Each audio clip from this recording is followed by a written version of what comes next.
welcome back to the program. It's hour number 3 on a Thursday afternoon. Happy to be with you. And as we have been promoting, we have in studio with us this hour a gentleman by the name of Tim Cusson, making actually a return visit. He is the Vice President for Business Development for Parallel Products.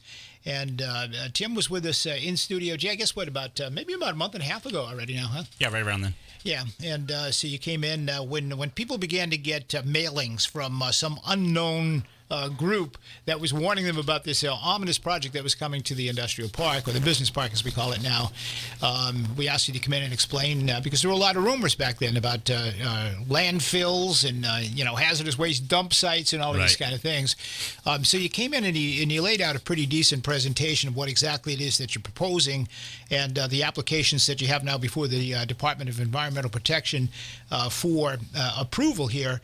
And there was a meeting on Monday night at the Pulaski School. I guess the first of 2. There will be another one in a couple of weeks? Well, at least 2, yeah. We plan on continuing the meetings to keep the public involved in the project as we move forward.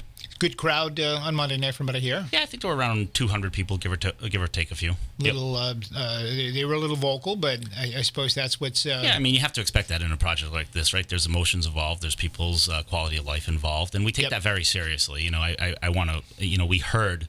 what the neighbors had to say at that meeting, that their concerns were, air, odor, noise, and traffic. Those seem to be the top issues that they were concerned about. And we did hear that. And, we're going to take the takeaway from that is to go back and work with our engineers and consultants and try to tweak the development of this project as best we can to, really minimize those the impacts of those things further. All right, just for the record, I want to set a couple of guidelines. Mr. Cusson is actually a really nice guy. He really is. You probably have a dog, right? 2, yeah. 2 dogs, okay. And, he's a family man and a businessman in the city. He's not an evil Disney villain that's coming here to ruin your day or to ruin your neighborhood or whatever. These guys are... in business to help really to try to find solutions to what is a serious trash crisis, not only here in Massachusetts, but globally, really. Oh, absolutely. It's a huge problem. Yeah. So, I mean, we have no more landfills. There's a few left in Massachusetts. They're closing rapidly. We're lucky in this area to have one at Crapo Hill. It's, between Dartmouth and New Bedford. But even that's going to close, eventually. It doesn't go on forever. And New Bedford and Dartmouth both have to have a plan to handle that waste as we go forward, Yeah. So we ship it out to somewhere else. And eventually they're going to say, hey, wait a minute, we're not taking it anymore. Eventually you're on your own. Eventually that has to stop, right? Technology has to get to a point where we can take all that waste and return it into good usable products, and just close that loop. And that eventually has to be where we get to at some point in time, because we're going to run out of space eventually. So there are 2 primary parts to this proposal. One would deal with what we call the bio solids, right? Correct. That is what's left after the sewer treatment facility is done dealing with the sewer. You got kind of like a mucky kind of stuff that needs to be treated. It needs to be dried out, treated, separated. Half goes here, half goes there. Some of it can be sold for fertilizer. There's no use for some of the rest. That gets shipped away on a train or whatever to a landfill that accepts that kind of thing. So you would actually be taking those biosolids and drying them out of this facility and separating them. That's correct. Yep, and the remaining liquids would go down. See, I was paying attention when you were there last time. Yeah, that's great. The other would be a kind of sort of a transfer station for trash. Okay, and in communities or private entities could contract with you guys to take their trash in by truck. You would separate it indoors, take out what other recyclable material might be in there that was overlooked. That gets shipped off somewhere. You package up the remaining trash in a little tiny packages, put it on a train and ship it up to a landfill wherever that happens to be. Out of state by. So those are the 2 major components of what you're planning to do. Yeah, correct. Right? And a relocation of our existing operations from Shawmut Avenue to the 100 Duchesne site. Which is the recycling. Currently, you recycle glass bottles. Yeah, glass bottles, empty beverage containers, basically PET, aluminum, and glass, and we destroy the outdated beverages and treat that liquid. So we're looking to move that operation, and we are in the process of moving that. That's all. We have all of our approvals to do that. We should be up and running there with our base operation sometime in early September. All right. With all of that said, I'm going to ask that you folks treat Mr. Cusson with respect. He's a guest in my house, and I want you to treat him with respect. I'm going to fall into the role of a moderator here at this point and moderate the discussion. And I ask that you keep your questions brief and to the point. Maybe give you a shot for a follow-up, whatever. But I want to try to get as many folks, maybe they didn't get to go to the meeting on Monday night. They might have a question. And again, let's try to keep emotion out of this, and let's deal with some facts here. And let's try to have a really an informed and intelligent conversation as we possibly can. So with all of that said, 508-996-0500 is the phone number. We're going to go right to the phones right now. And you're first on the air with Tim Cusson. Go ahead. Hi, good afternoon. Hi. I've got a question. The material is going to be from around this area. Garbage is going to be brought in from other towns and things of that nature. Yeah, that's correct. Yep.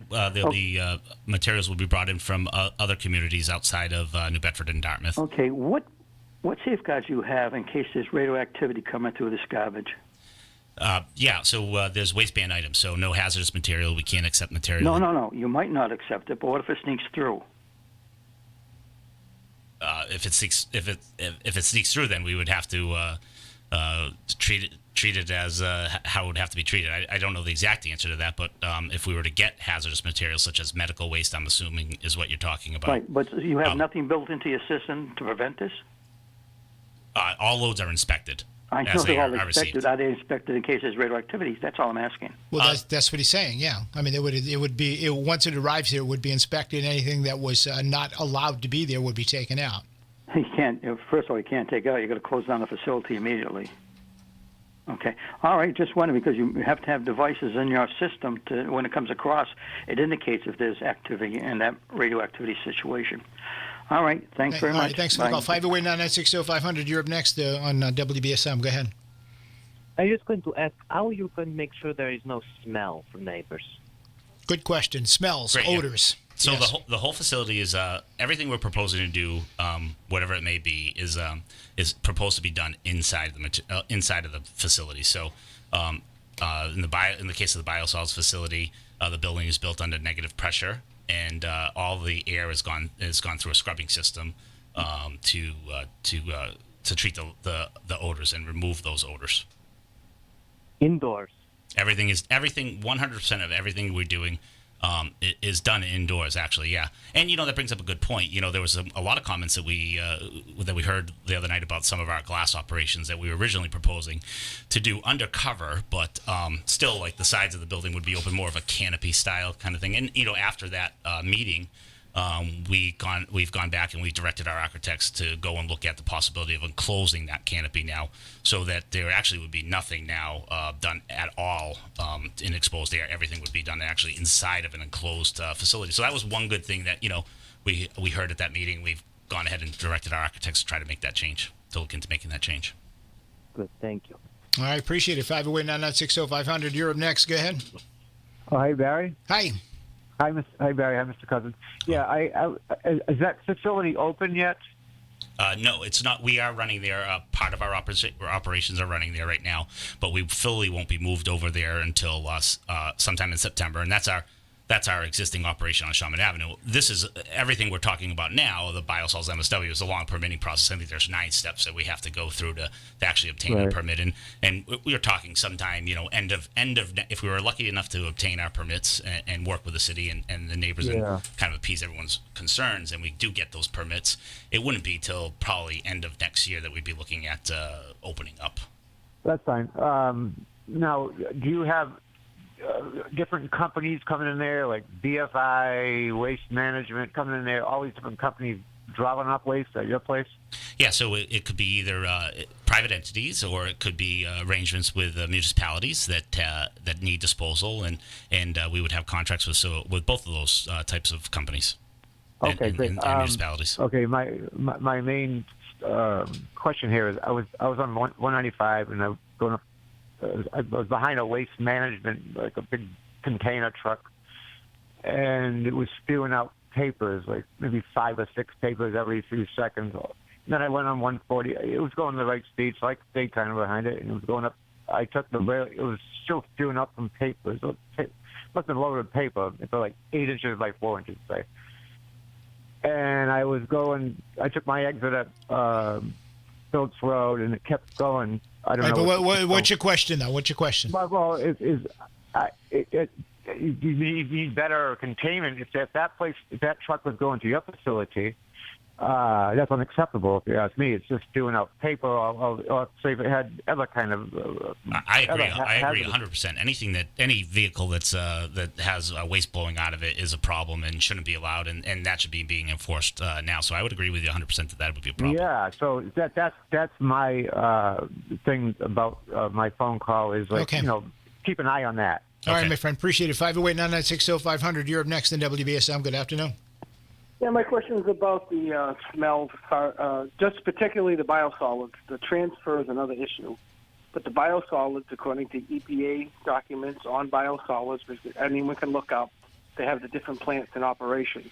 And they look, and if you just do a simple internet search, it's complaint after complaint after complaint of odors. So and they're indoor buildings. So the fact that they're stating that there's going to be no odors it's impossible. You're never going to control the odor.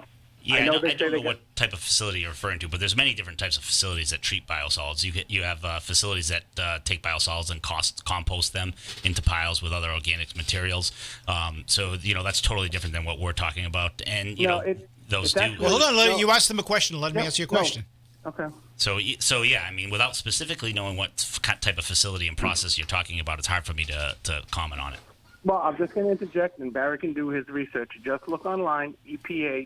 These are drying facilities for biosolids, and they list, and just look them up by location, and you'll see all the complaints from the neighbors, not to mention the PFAS, which you're going to get, which is the polyalkyl substances that are starting to get banned. Actually, the Maine DEP actually shut down biosolids facilities because of contamination to a farm. All right. Well, let me ask you this. Let me ask you this then. If the DEP is shutting these down and the DEP is having problems with these, then you don't have an issue because the DEP is going to tell these guys no way.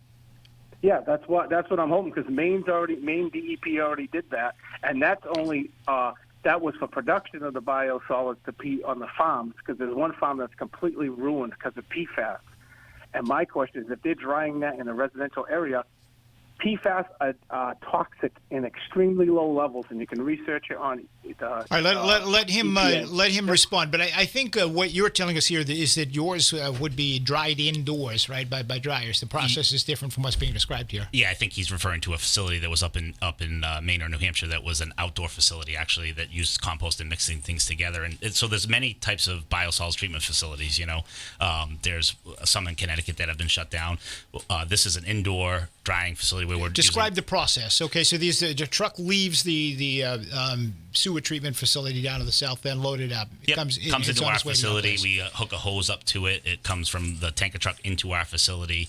Indoors. Indoors. Everything's indoors. Yep. And it gets we centrifuge it, separate some of the solids from the liquids, and then we run it through a dryer to pull off those at low temperatures. Not high temperatures enough to have volatiles come off of the substances, and then we're simply driving off the water and making a fertilizer pellet at that point in time. All right. So when you extract the water from this, that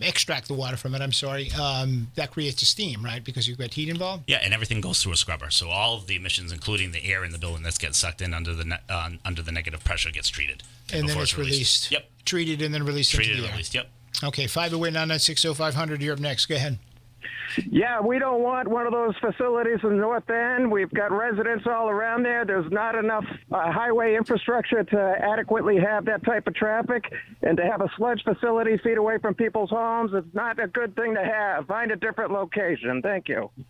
All right. Appreciate your opinion. 508-996-0500. Got to take a break. Get on board. And Mr. Cusson is with us until 3 o'clock this afternoon. A perfect opportunity. If you went to the meeting the other night, didn't get to ask your question, maybe didn't get the answer you were looking for, maybe you didn't even get a chance to go, and you have some questions about this facility, now is the time to do it. It's just you, me, and Mr. Cusson sitting here, and we'll chat it out. 508-996-0500. We'll be right back. Stay with us.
And we are back 27 minutes after 2 o'clock, and we are chatting, if you're just getting out of work, with Tim Cusson, who is the Vice President for Business Development for Parallel Products, about what they are proposing for the business park.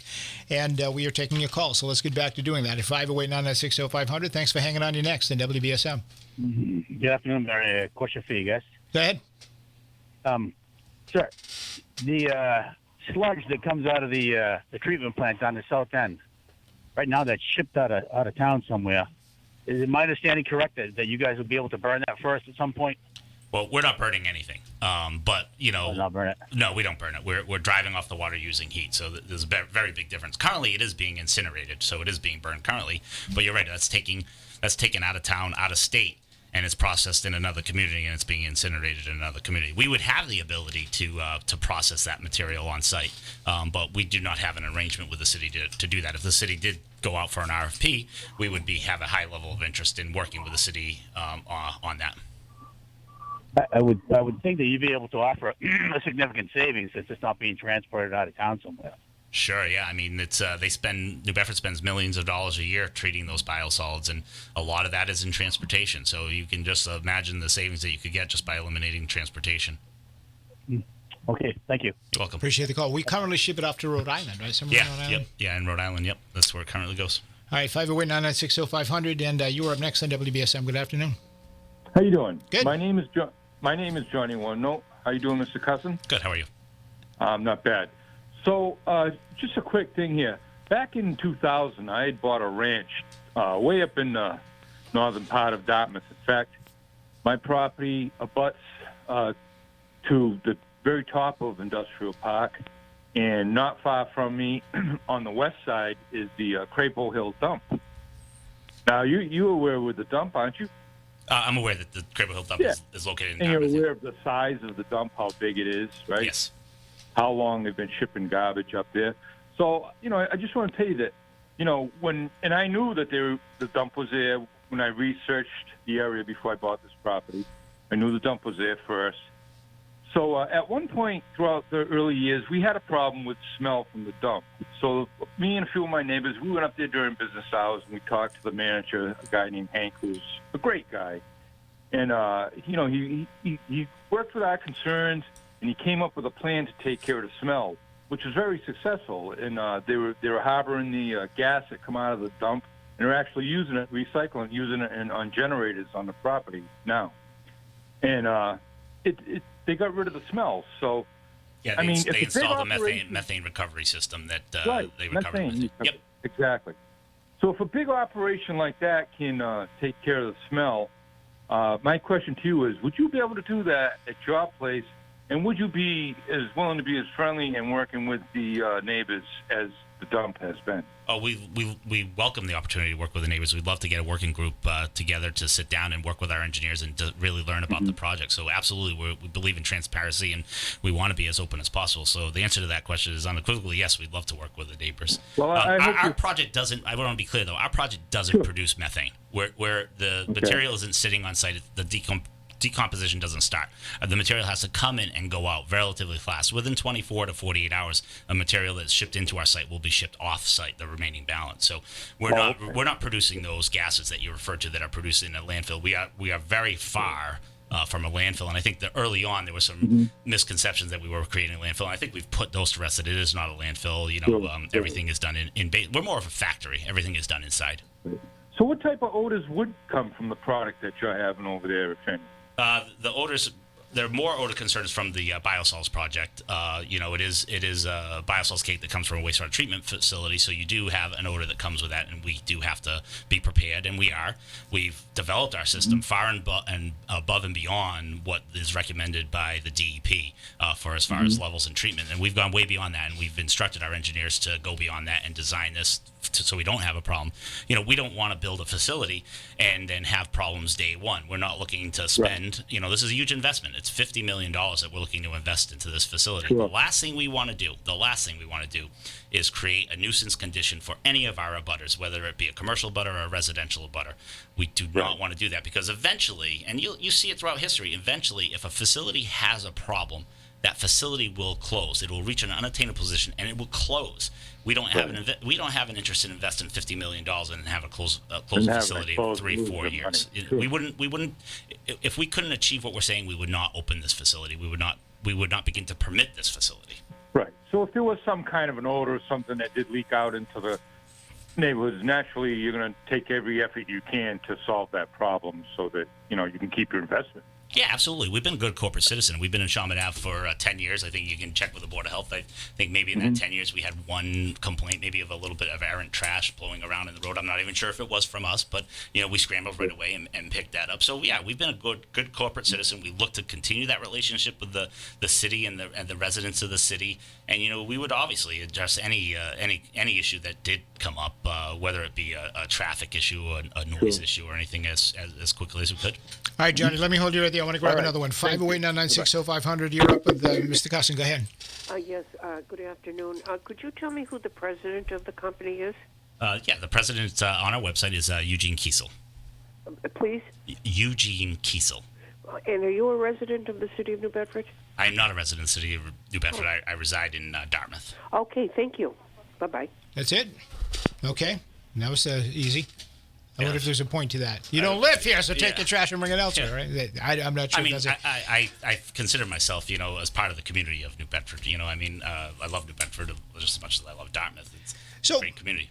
We were talking a little bit off air before, and I've stated to my audience numbers of times up to this point that the state is not interested in local politics. The state is not interested in, the people in my ward don't want this, so what the state is looking for is a solution to the trash crisis. And the state is going to take your applications for your various permits. They're going to look at them, and they're going to see if what you are proposing meets or surpasses the standards. They have certain design criteria. Some of it's quantitative, some of it's qualitative. And do we meet those standards? Well, I can assure you, we wouldn't have begun this project if we don't meet those standards. So, we worked hard to make sure that we do meet all those standards that are required by MEPA, by DEP for this process. Now, if you meet those standards, they are almost obligated to approve your. If we meet those standards, then they should issue us a site suitability.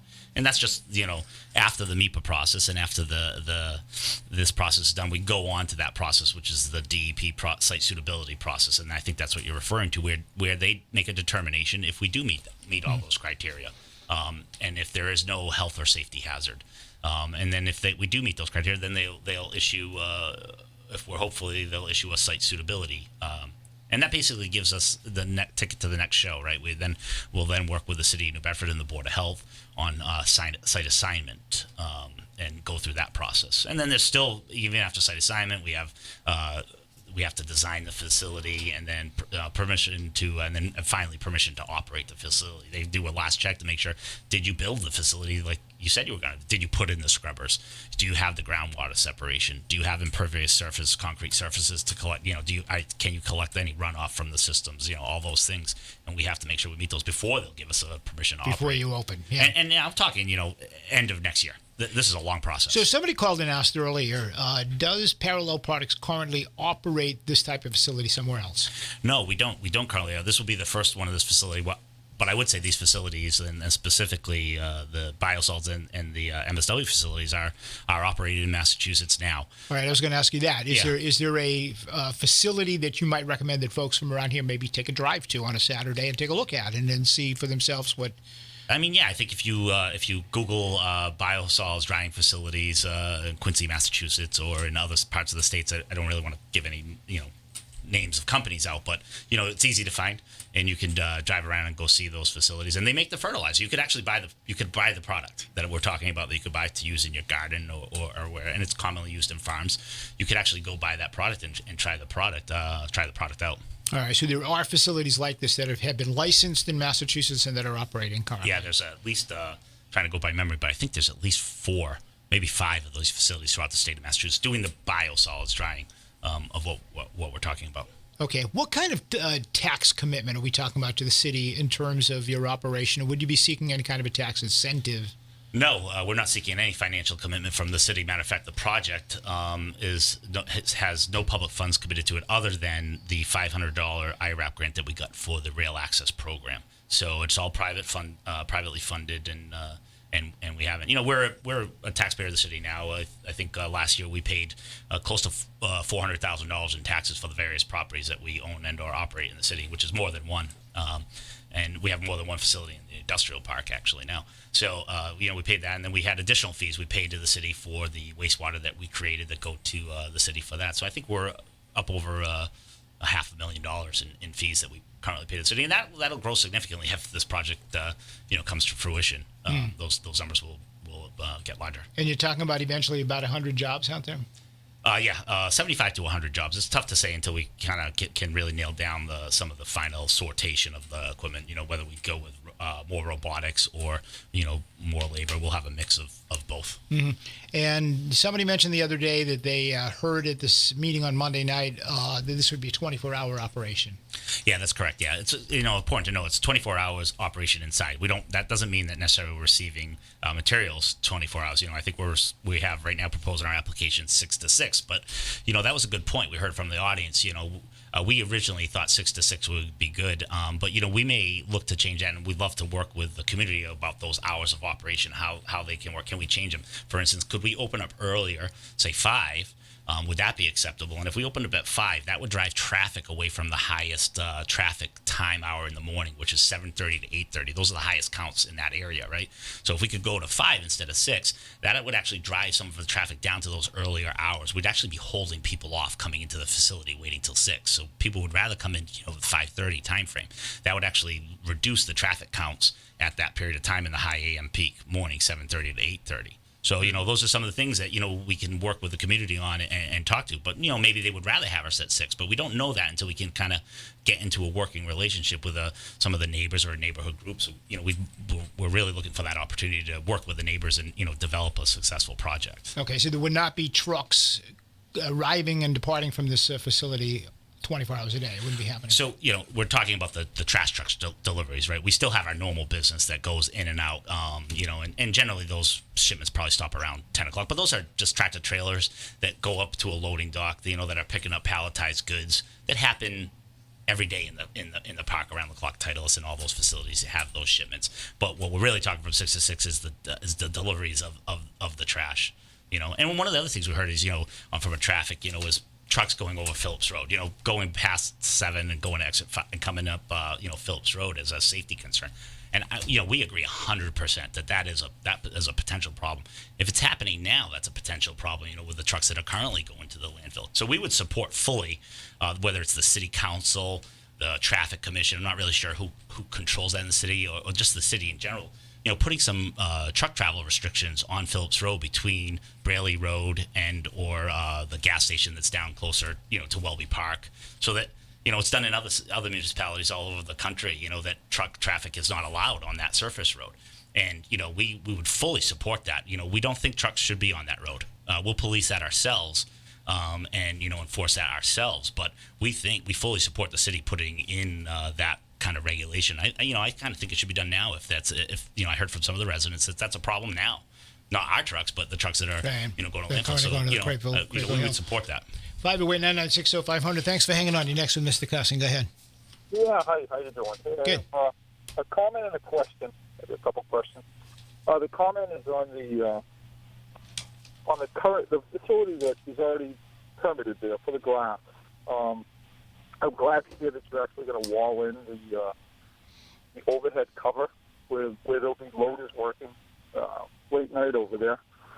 I'm surprised that wasn't thought of initially, but is that a definite plan right now? Well, we instructed our architects to go back and look at that. So, nothing's a definite until we get a permit to actually build the facility, right? But, our goal would be, unless there's, and I can't see a reason why we shouldn't be able to, so let's put it that way. So I'm highly confident that we can, but until my architects say that, we can meet all the codes and everything, I can't say for sure, but I'll be glad the next time I'm either on here or at our public meeting. That's definitely going to be one of the things we talk about, having that resolved, because, there were a lot of concerns about that. So our goal is absolutely to get that done.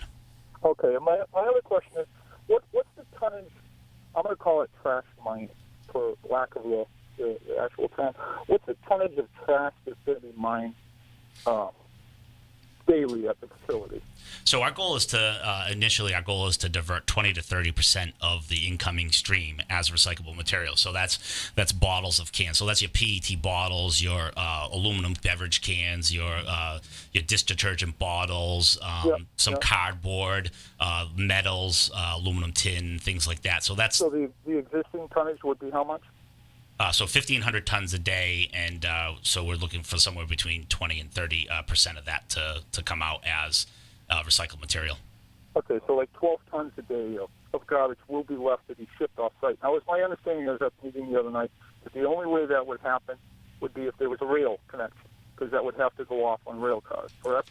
Yeah, our goal is to ship that off by rail. That's what really makes the project economic, and that's a good point, because the traffic count, we're always discussing this 408. Right, I understand that. So if we ship it all off, hold on, let him answer because not everybody does. So if we so we were talking about 418 as a traffic count. 112 of those are our existing business, right? So you take that reduction away, we're really talking about 306 additional trips in and out of the facility. 108 of those are the trash going out. So when we ship it out by rail, that 306 actually comes down to 196. By utilizing that rail. It was a big number, and we were trying to communicate that the other night, but, emotions are going in, and we're not sure that we got it out. I understood that. That's still a high number, yes. But my question is that remaining 12 tons, 13 tons of trash that's going to be going out, that's going to be sitting in rail cars. I imagine that's only going to go out once a day, correct? You said up to 48 hours? Yeah, what's going to control the smell, odors, and pests and varmints that are going to be there's going to be how many rail cars sitting there? So they go half in a dozen rail cars? No, we're going to be able to store 38. 38 or 39 rail cars total on site, and then we'll generate less than 15 rail cars a day. So there'll be 15 rail cars sitting there, probably for a 24-hour period. How are you going to deal with the odors and smells? Yeah, it's a good question. I can definitely answer that one. All right, hold on. Let him answer. So when we bale this material, right, we're putting it through a big industrial baler that really makes a dense cube, make a bale around 1,500 pounds. That bale actually then sets the material actually then goes out into a sealable bag. It's actually, and I say a bag, that's the wrong. It's really a thick plastic material that then closes and seals that bag in. So you can't have. They're going to go out in super sacks. It's like a super sack. That's a good comparison. It's actually a little thicker and more durable than a super sack, so it's liquid tight and it's and made to retain the odors, and that closes after the bale comes in. So then it's 100% encapsulated in this bag. Okay. All right. Thank you for the questions. Good, excellent questions. 508-996-0500. I'm late for break. Stay with us. We've got about 15 minutes if you want to get a question in. So far, some wonderful questions, some great conversation here about this proposal. And this is the way it should be done, right? I mean, just... Yeah, absolutely. We love the interaction and being able to get the information out there. And, if we don't have the answers, we're going to go away and find the answers. And if there's a problem that we haven't realized, we're going to go away and find a solution to that problem. All right, let me take the break. 508-996-0500. Get on board. We'll get your questions next.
All right, welcome back. We've got about 10 more minutes with my guest, Tim Cusson, who is the Vice President for Business Development for Parallel Products. And we're talking about the proposal for the industrial park or the business park. And Tim, we're talking just before the break about traffic. And you and I spoke considerably about traffic on the break or during the break. And that is one of the major issues that always comes up is, what about the traffic? There's going to be all of these trucks coming, all of these trucks going, and they're going to stink. They're going to be nasty. So you were mentioning some numbers to the last callers in terms of the number of trucks that will be coming in, the number versus the number of trucks going out, how the rail is going to make a difference, and so address that and address the trash trucks that will be coming in and why people can not anticipate odors from those trucks. Yeah, I mean, at the meeting the other night, there was 418 trips, and people were calculating trips per second of trash trucks coming in and out, and first off, again, 112 of those are our normal business. So those we're going to be operating there in September anyways with those trucks. So we take those out of the calculation for now, and that leaves us with 306 trucks. 108 of those trucks are the trash going out, right? So that brings you down to 196 types of trucks either coming in or out. So that's our biosolids deliveries, which is estimated to be 40 trips a day. That's the MSW deliveries, so the trash, right? That's 36 deliveries of 72 trips of trash trucks. So that's 36 trash trucks. So, the trucks you see that have the rear compactor on them that you're throwing the trash bags in, you compact them, those root kind of trucks. There's 36 of those trucks estimated to come in a day. That's 72 trips. Then you get some transfer trailers that are trash transfer trailers that are more like a tractor trailer. There's 86 of those. So you really got to get down into the nitty-gritty on the traffic study and look at the types of vehicles so you can really compare. The rest of the trucks are tractor trailers and box trucks. Similar trucks that come in and out of the park every day to all the other facilities in the park now. So, we understand the traffic's a concern, and we really want to get into that with the neighbors to, address that. And 756 feet is the difference from the highway to the industrial park, from the farthest point of off-ramp. So there's no reason that those trucks have to go anywhere else other than directly into the industrial park. We feel over Braley Road. We strongly support, putting truck restrictions on Phillips Road, which we think will help some of the direct concerns that we heard about trucks taking Phillips Road. So the rail would actually really cut a big dent into the number of trucks that would be coming out of the facility, right? Yeah, absolutely. Yeah, it even cuts down the 112 that I referenced as our trucks, because now we'll be sending that glass out as rail. So it really will knock that down. And we're excited, about the putting in the rail. We've got our phase 1 waiver for our project that we requested from MIPA. So after the 8th of May, when that becomes final, we can move that part of the project forward, the rail. All right, and the reason that so many truck deliveries are listed, you said, was because the state requires you to do a worst-case scenario. Yeah, they want to make sure that something happens to the rail, and you have to ship all that MSW out by tractor-trailer. They want to make sure that, you've accounted for that. So, we had to account for those 108 outbound trips in our traffic report. But again, when that rail goes in, that doesn't actually happen. There might be an occasion that something happens, the rail service goes down or something, and they want to make sure that you're going to be covered for that. So they look at absolute worst case scenario, and we've looked at worst case scenario for everything and modeled better. So we always model better than where we have to be. So.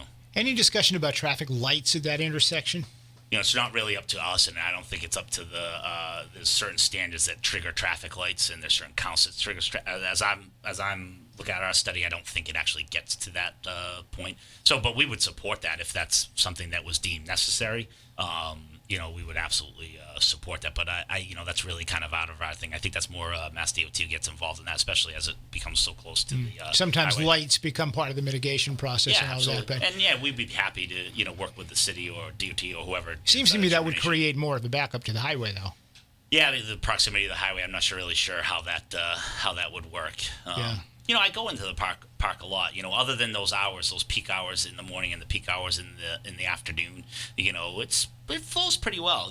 But some of the things we can look at, and as was suggested in the study, is staggering our shifts. It might not seem like a lot, but you take our employees. We work with Titles, find out when we work with AHEAD, find out when their shifts change. We offset those shifts. So if their shifts change at 7:30, say their first shift starts at 7:30, maybe we start ours at 7. right? So that you kind of try to disperse that traffic. And those are all smart planning things that we can work with the city on, the neighbors on, the commercial neighbors on, with to try to develop a better operation there. Yeah, I know. Like, it seems like everybody at Industrial Park gets out at 3. Right, yeah, right. Last break. We'll be right back. Stay with us.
All right, I want to thank my guests for coming in. Tim Cusson is the Vice President for Business Development for Parallel Products, and we've been talking about the project that's being proposed for the business park. And Tim, you've got another public meeting coming up at Pulaski, right? Yeah, we're trying to plan that now for the week of the 21st, I believe, to just keep the communications open and the dialogue open. Yep. So as soon as we get that, we'll let you know so that you can let your listeners know about the date and time of that meeting. All right, and Mr. Cusson has already agreed to come in that week after the hearing or after the meeting to take more phone calls, and this is going to be something we're going to try to arrange going forward so that you can have access to the folks that are planning this and stay in the loop and be able to, ask questions. This is the time to get engaged in all this, and, rather than wait till the thing's open and then feel you didn't get anything out of it. So appreciate you coming in. Thank you, sir. Thank you for having me.